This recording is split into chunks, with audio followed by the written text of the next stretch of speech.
श्रवण कुमार का नाम उनकी मातृपितृ भक्ति के कारण जाना जाता है। वह अपने अंधे माता पिता के एकलौती संतान थे। एक बार जब वह अपने माता पिता के लिए जलाशय से जल लेने के लिए गए, तब राजा दशरथ के एक बाण के कारण उनकी मृत्यु हो गई थी। जब भी बात माता पिता की सेवा करने की आती है तो श्रवण कुमार का नाम सबसे पहले आता है। यह बात त्रेतायुग की है, जब भगवान राम के जन्म से थोड़े समय पहले श्रवण कुमार नाम का एक लड़का था। श्रवण कुमार के माता पिता अंधे थे, इसलिए उन्होंने बड़ी ही मुश्किलों और कठिनाइयों से लड़ते हुए श्रवण कुमार को पाला था।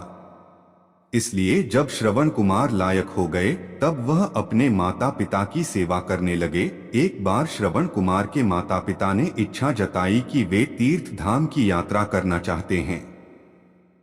तब श्रवण बांस की दो बड़ी बड़ी टोकरियां लेकर आए और उन्हें बीच में एक मजबूत लकड़ी से बांध दिया। इस तरह वह एक तराजू की तरह बन गया, जिसमें उन्होंने एक टोकरी में अपनी माता को बिठाया था तो दूसरी टोकरी में अपने पिता को बिठाया और लकड़ी के बीच में अपना कंधा लगाकर उठा लिया और अपने माता पिता को तीर्थ धाम की यात्रा पर लेकर चले गए।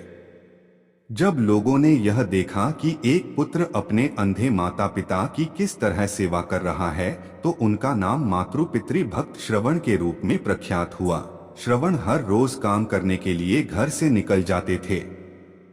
इसके बाद वह जंगल से लकड़ियां काटने के लिए जाते और अपना चूल्हा जलाने के लिए लकड़ियां जंगल से बटोर कर लाते।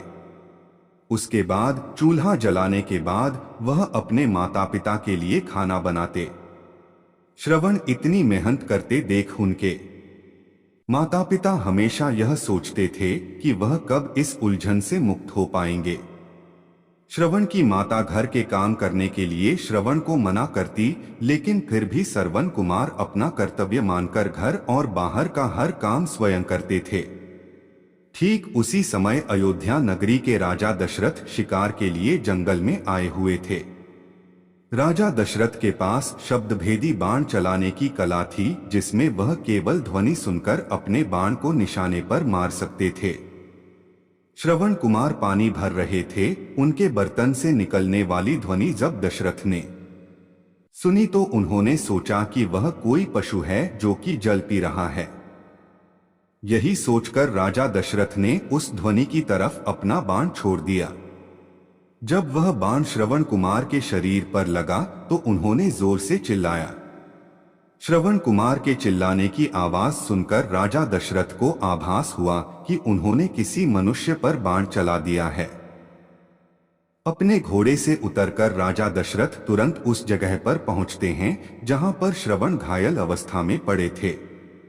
राजा दशरथ को अपने किए पर ग्लानि महसूस होती है और वह मन ही मन बहुत दुखी होते हैं और श्रवण कुमार से क्षमा मांगने लगते हैं। श्रवण कुमार उन्हें धीरज बंधाते हुए कहता है कि महात्मा, आप जो भी हो, मेरा केवल इतना काम कर दीजिए। मेरे माता पिता अंधे हैं तथा वह नजदीकी कुटिया में मेरी प्रतीक्षा कर रहे होंगे। आप यह जल ले जाइए और उनको पिला दीजिए।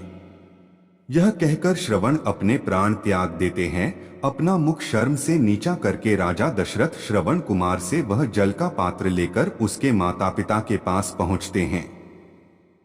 वहां पहुंचकर जब राजा दशरथ उन्हें जल पीने के लिए कहते हैं, तब वह दोनों उनसे पूछते हैं कि उनका बेटा श्रवण कहाँ है। तब मन में दुखी होते हुए गिलानी से भरपूर राजा दशरथ उन्हें सारा वृतांत बताते हैं कि वह उनके अपराधी हैं तथा उनके फूल के कारण उनके पुत्र श्रवण कुमार की मृत्यु हो चुकी है। अपने इकलौते पुत्र की मृत्यु की खबर सुनकर दोनों माता पिता बुरी तरह से रोने लगे। रोते रोते श्रवण कुमार की माता ने अपने प्राण त्याग दिए। तब श्रवण के पिता ने राजा दशरथ से कहा, हे राजन, तुम्हारे एक भूल के कारण मेरे पूरे परिवार का विनाश हो गया। पहले मेरा पुत्र मारा गया और अब मेरी पत्नी ने भी प्राण त्याग दिए, तो अब मैं भी अपने प्राण त्यागने जा रहा हूँ। इसलिए मैं तुझे श्राप देता हूँ कि जिस तरह आज मैंने अपने पुत्र के वियोग में अपने प्राण त्यागे हैं, उसी तरह तू भी भविष्य में एक दिन अपने पुत्र के वियोग में प्राण त्याग देगा। राजा दशरथ को यह श्राप देते हुए श्रवण के पिता भी अपने प्राण त्याग देते हैं।